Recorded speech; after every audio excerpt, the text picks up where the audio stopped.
Welcome back to another technical deep dive here in the debug zone.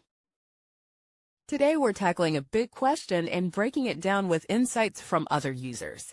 Hopefully this clears up some misconceptions and helps you get the answer you need. So buckle up, stay a little curious, and let's jump right in.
And that's a wrap. I hope you found the answer you were looking for.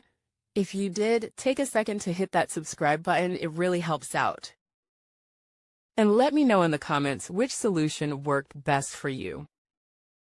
See you next time in the debug zone.